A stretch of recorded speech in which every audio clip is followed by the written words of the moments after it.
Kisah Para Rasul 16 ayat 25 dan 26 berkata, tetapi kira-kira tengah malam Paulus dan Silas berdoa dan menyanyikan puji-pujian kepada Allah, dan orang-orang hukuman lain mendengarkan mereka. Dan akan tetapi terjadilah gempa bumi yang hebat sehingga sendi-sendi penjara itu goyah, dan seketika itu juga terbukalah semua pintu dan terlepaslah belenggu mereka semua. Demikianlah firman Tuhan. Selanjutnya mari kita dengarkan pesan-pesan rohani dari Bapak Pendeta Johan Gunawan, Dediv. Saudara-saudara yang terkasih di dalam Kristus, mari kita masuk dalam sebuah adegan yang mencekam.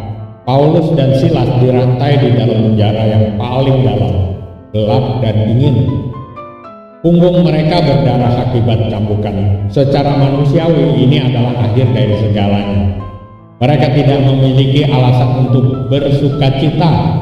Mereka bisa saja melangkah marah dan menyerah. Tapi apa yang mereka lakukan di tengah malam yang paling gelap, alih-alih meratapi nasib, mereka justru menyanyi dan memuji Tuhan. Ini adalah tindakan yang radikal, bahkan bisa dibilang gila.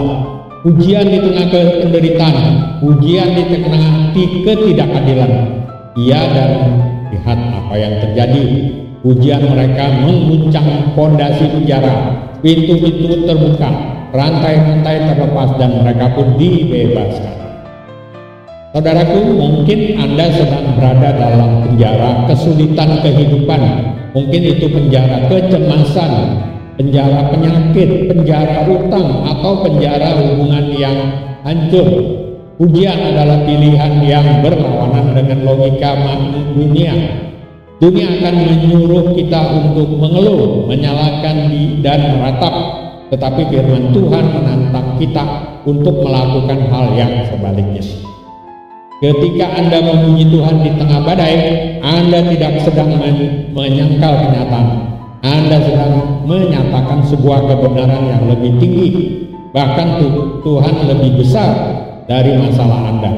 Pujian adalah deklarasi iman yang paling kuat, yang berkata, meskipun aku tidak melihat jalan keluar, aku tahu Engkau akan ada bersamaku, dan Engkau adalah membebaskanku.